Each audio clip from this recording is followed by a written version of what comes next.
Bonjour, dans cette vidéo, je te propose de travailler une activité sur la loi binomiale. L'objet de cette séquence est de te faire comprendre les éléments de ce chapitre, tels que une épreuve de Bernoulli, puis la répétition d'expérience, ensuite le schéma de Bernoulli et enfin la loi binomiale. Passons maintenant à l'activité. On nous dit on lance 3 fois de suite une pièce de monnaie bien équilibrée. X est la variable aléatoire qui compte le nombre de piles obtenues. Pile ici représente le succès et face représente l'échec.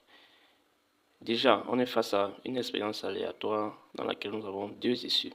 C'est ce que nous appelons une épreuve de Bernoulli. Donc, si on demande qu'est-ce qu'une épreuve de Bernoulli, c'est une épreuve dans laquelle nous avons deux issues uniquement, comme dans ce cas, un lancer d'une pièce qui n'a que face et pile, c'est une épreuve de Bernoulli. On peut savoir un autre cas, peut-être on tire des jetons dans un sac qui n'a que deux types de jetons, blanc et jaune, par exemple. Donc on n'a que deux issues. Ça veut dire tirer des jetons blancs ou bien tirer des jetons jaunes. Voici encore une autre épreuve de Bernoulli. Ok. Donc maintenant par la suite, première question, on demande combien de résultats peut-on avoir à l'issue du premier lancer, au second lancer, puis au troisième lancer de D. Combien de résultats? Donc, ce qu'on va faire ici, c'est mettre notre arbre de choix. Donc, représenter ça, nos résultats, sous forme d'arbre de choix. Premier lancer, qu'est-ce que nous pouvons avoir? Nous avons deux possibilités, obtenir soit pile, obtenir soit face.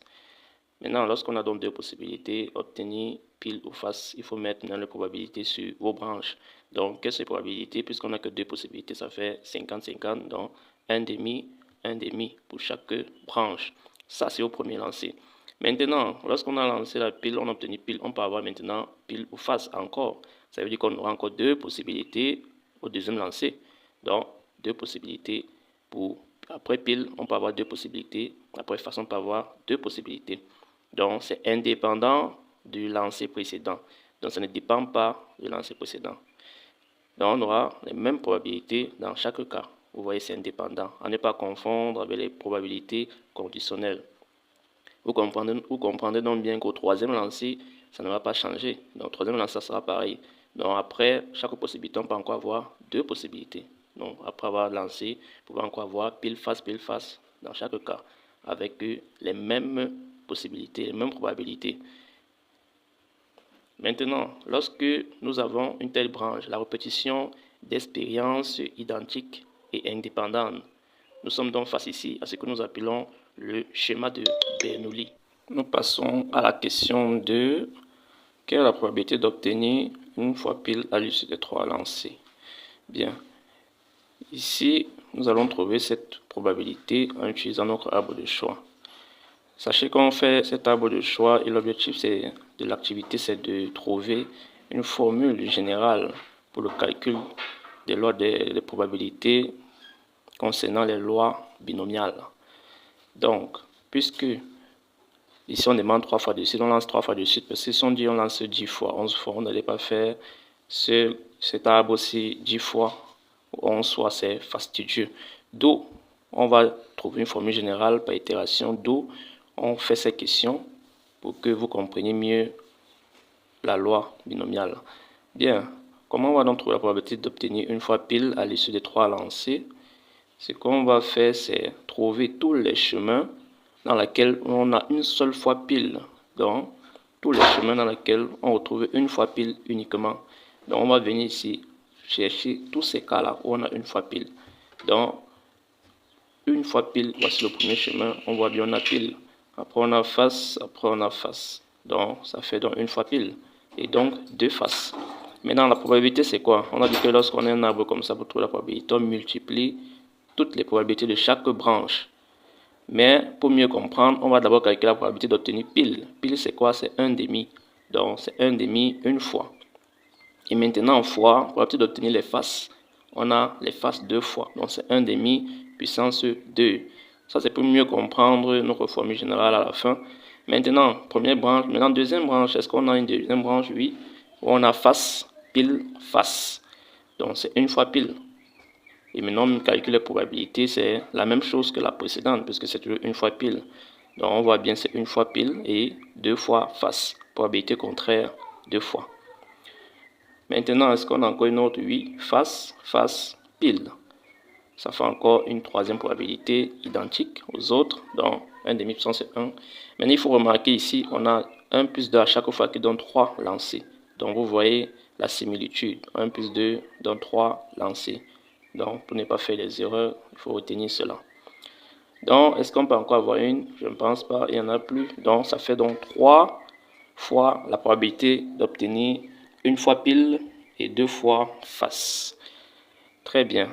Maintenant, que représente ce 3-ci? On a bien dit, on cherchait les chemins dans lesquels on a une fois pile deux faces. Et le 3-ci représente bien le nombre de chemins, puisqu'on a un chemin ici. Ensuite, on a deux chemins. Ensuite, on a trois chemins. Ça fait bien 3 chemins. Maintenant, comment on peut le trouver s'il faut calculer? Donc, nombre de chemins, c'est simplement le nombre de combinaisons de un succès, donc d'obtenir le nombre de combinaisons d'obtenir une fois pile parmi 3 épreuves. Puisqu'on a 3 épreuves ici, on a 3 fois. Donc, c'est le nombre de combinaisons d'obtenir une fois pile parmi 3 épreuves qui nous donne donc quoi? Qui nous donne la combinaison de 1 dans 3. Donc, combinaison de 1 dans 3 donne bien 3. Donc, voilà comment on trouve donc ce coefficient, qu'on appelle encore ici le coefficient binomial. Donc, c'est simplement la combinaison d'obtenir un succès parmi n épreuves. Donc, ici, on a 3 épreuves parmi 3 épreuves. Donc, si on a compris ceci, on va aller à la question 3. Question 3, on veut maintenant la probabilité d'obtenir 2 fois pile à l'issue des 3 lancés. Si vous avez bien compris la deuxième question, on peut directement trouver le coefficient binomial et les probabilités qui suivent. Mais on va d'abord utiliser en même temps avec l'arbre et notre formule coefficient binomial pour qu'on comprenne mieux les deux cas ou les deux façons. Bien, ici on dit obtenir 2 fois pile. Donc on va chercher tous les chemins dans lesquels on a 2 fois pile et une fois face. Ici on a 2 fois pile, une fois face. Très bien. 2 fois pile, une fois face. Est-ce qu'on a encore un autre? Oui. Ici on a pile, face, pile. Ça fait bien 2 fois pile, une fois face. Est-ce qu'on peut encore avoir? Oui. Une face, pile, pile. C'est bien 2 fois pile, une fois face. Maintenant, vous voyez bien ici, on a obtenu c'est combien de chemins? C'est bien 3 chemins encore que nous avons trouvé. Puisqu'on a trouvé 3 chemins, on va trouver dans le coefficient binomial. Le coefficient binomial, on a dit que c'est quoi? C'est la combinaison de 2 succès parmi n épreuves. Ici, on a dit 2 succès, c'est quoi chez nous? C'est 2 fois, obtenir 2 fois pile. Donc 2 parmi 3, c'est quoi? La combinaison de 2 dans 3. Voici notre coefficient binomial dans ce cas. Obtenir 2 fois pile parmi 3 lancés. Donc 3 épreuves. Maintenant, on multiplie donc fois quoi? Obtenir 2 fois pile, c'est quoi? C'est la probabilité puissance 2 d'obtenir pile. On obtient pile à une probabilité de 1 demi. Donc ça fait 1 demi puissance 2. Et maintenant, obtenir une fois face. Puisque si on obtient 2 piles, c'est qu'on a une face. Donc une fois face, probabilité contraire, c'est 1 demi puissance 1.